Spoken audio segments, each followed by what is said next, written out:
YouTube, it's been a while. I simply just wanted to come on here really quick and make a quick video of 3 signs that God doesn't want you with someone. So real quick, I wrote down 3 things. Number 1, you are not going to have a peace about it. You're not gonna have a peace about anything whatsoever. Like, and the way I like to explain it, like I said, from experience, is like, you're just not gonna have a peace about it. You're gonna feel anxious maybe 99 or 95% of the times that you're with this person. It's gonna be like a little inkling. I always like to say it or refer it to as like a small check light. I like to refer it to like a vehicle. You're in a nice vehicle, it's running really smooth, full gas tank, the AC is blowing beautifully, and all of a sudden a little small check engine light comes on the dashboard, and it's like just a small little flicker and it goes away. And if you're not really like paying attention, you might overlook it. So definitely you will not have a peace. It's gonna be like in your gut feeling. Anytime you're with this person, it's kind of like, okay, they're good, but there's something that I cannot put my finger on it. And, or let's say, maybe, you're struggling, you're trying to find your way back, but this person is kind of like, they're just very passive with God. Like, God is very, very black or white.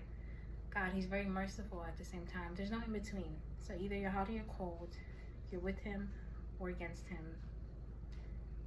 And it goes on. There's really no in between. So if they're not really pushing you, to really obey God. The hardest pill that I had to swallow was if a person, or I'm a woman, so if a man is not, loyal to God, honey, here, come closer. What makes you think he's gonna be loyal to you? Like, let's be for real. Like, delusion? Yeah, delusion is real, but we live in the last days. We don't have time for all that. Point is, that's definitely a telltale sign. It's something will be off, and you'll just know. You will know. The second thing is, God will give you dreams and visions. God is playing. A lot of the times where I'll be with a person, or I can even be dating a person. Maybe we haven't, on an actual formal date. We're just in the, getting to know each other stage. Never been a time where I have not had a dream about a person that I'm with, and usually 9 times out of 10. I'm thankful because I don't make it so clear. I always say, God, I'm your slow child. Like me, I don't get it. Sometimes it doesn't really click. It takes a lot before I start talking to a person for me to have a dream about them. And thankfully, I'm so thankful. That could be romantic relationships, even friendships. Friendships, sometimes they don't come as crystal clear, but with the men, oh honey, God is like, yeah, now, what are you doing? So dreams and visions, like I said, this person that I was dating, or I'm actually still seeing, I'm not gonna sit here and lie to you. I want to be raw and honest and just keep it 100, because basically, since I met this person, right, or after you met this person, and you just look at the fruit that your life has been bearing, and it is just rotten. But the point is, it has to flow. God is not a God of chaos. He's not a God of confusion. So everything is gonna flow. That doesn't mean you're not gonna come against, pit stops. You're not gonna come against resistance. You're not gonna be met with, all these things like tribulation. That's going to happen. That's bound to happen. It's not a matter of if, it's a matter of when. But the point is, it's gonna flow. Usually, whenever you're in the will of God, like, you're gonna face tribulation, but it's like, it hits different, because it's not like, okay, I'm out of God's will and now I'm facing this obstacle. It's kind of like, okay, I'm in his will, I'm facing this obstacle, but God, but it's like, thankfully he's giving me the tools to overcome it. So I say all that to say, with this person, whenever I look back at my life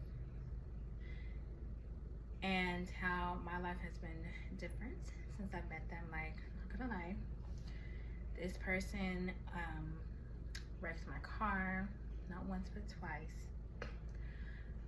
I was doing business before I met them. After that, my business went downhill, just because financially I was in debt, because I was so exhausted from helping this person financially. I exhausted my savings. I was just being that delusional girl. Yes, I was. Yes. Not only that, I was, making irrational decisions. You just know your life is just, it looks worse. Like, usually, if you meet somebody and they're able to elevate you, not necessarily what they can do for you, but life has been like a lot easier since you met that person, and it's kind of like you guys are going at the same pace. You just be complimenting each other. You're the lock and they're the key. You get my drifts? But when you're with somebody that you're not supposed to be, it's gonna look completely different. Like, I don't even know what comparison to make. Like, you guys are just not gonna compliment each other. You might compliment each other physically, But I'm talking about like spiritually, emotionally, what else? All that good stuff, you know, just aside from like the superficial. So again, look at your life and the fruit that is born since you've been with this person. Are you more angry? Are you straying away from God? Just be real and just raw. And really just look at it. And like I said, don't condemn yourself with the other person. Just ask God to give you a heart to be made willing. Because I know it's not easy. It's not. But you can do it though. You definitely can. We've all been there. But you don't got to stay there.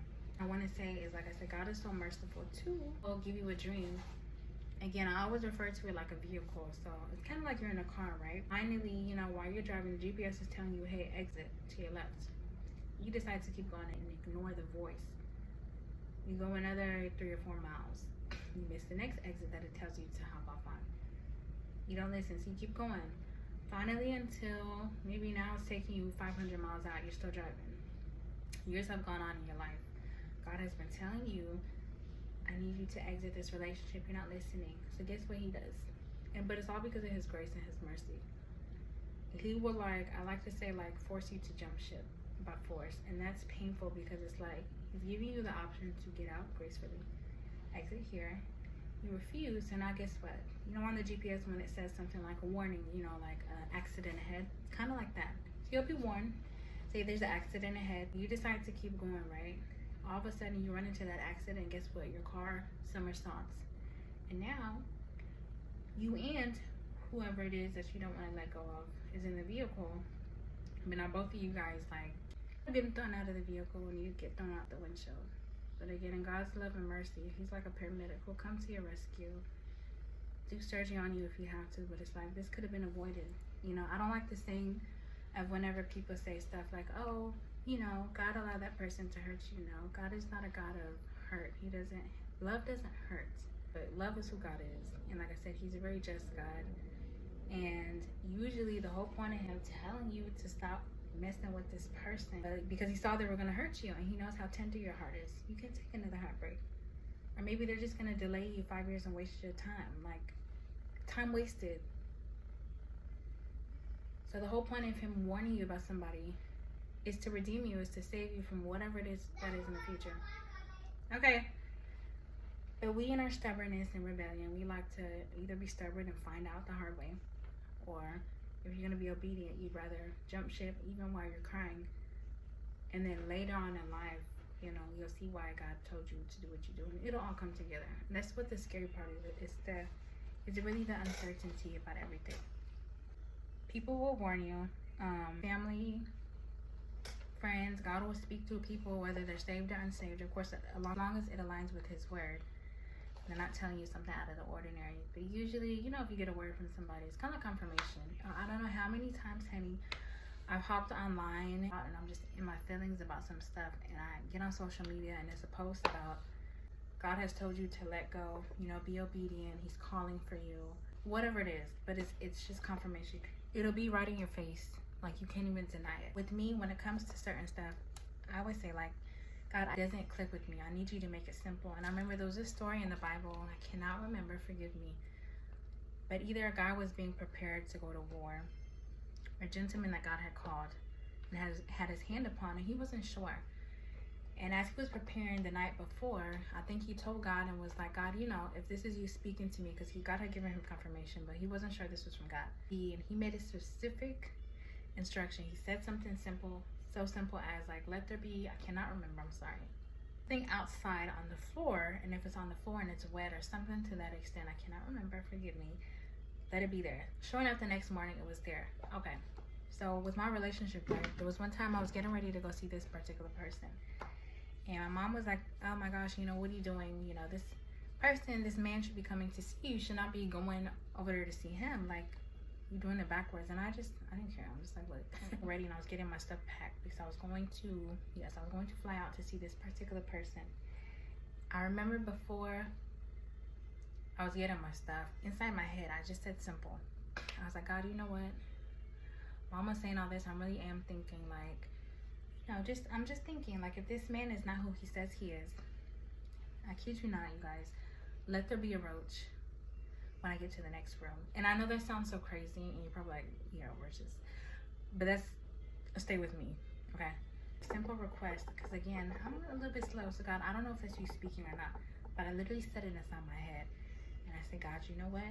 If this person's not who they say they are, let there be a roach. Honey, whenever I open the door, right, I'm trying on my outfit, I'm looking in the mirror, guess what? Yeah, guess what?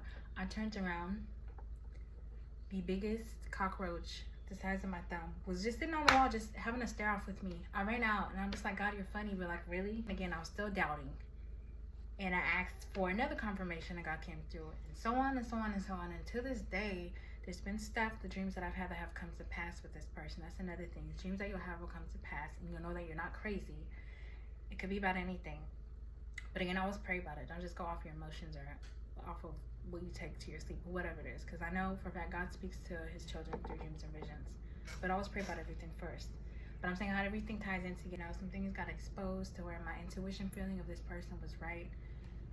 All of these things. And then, you could have all the confirmation and all the signs in front of you, and you still are finding it hard to leave. And if that's you, I just want to say, press forward. You're not alone. You don't have to go through another 2 years or 3 years of delay with this person. Pray for them, let them go. Wish them well. If you've cursed them, out of anger, out of spite, ask God to forgive you. Repent of it. I say that because I have my temper. But really just ask God to help you. And just one thing I love about God before I end this video is he already knows us. A lot of times we try to give lip service to God, and it's like, no, be real with him. And he knows if that sin that you're doing, you're in love with it, you don't want to let go. Be honest with him and tell him, like, God, I find this like amazing, like my flesh loves it. I know it grieves your spirit, but I'm really struggling. Like, I love the temporary pleasure that it brings me, but because I don't know what's ahead, can you help me? God, right now I'm in rebellion, like I'm struggling. Just be completely honest, and you will see what he can do, and continue to press forward. Because one of the things I stopped doing as I got in this really toxic relationship is I didn't go to God, because I knew I'm out here living a double life. I don't want to be one of those fake Christians out here that are preaching and trying to be perfect. No, like, we're struggling. It's a struggle out here. So I say all that to say, you're not alone. Keep pressing forward, and God got you. And just like in my previous video that I had posted, if you care to watch it, just always remember, but God. All right, bye.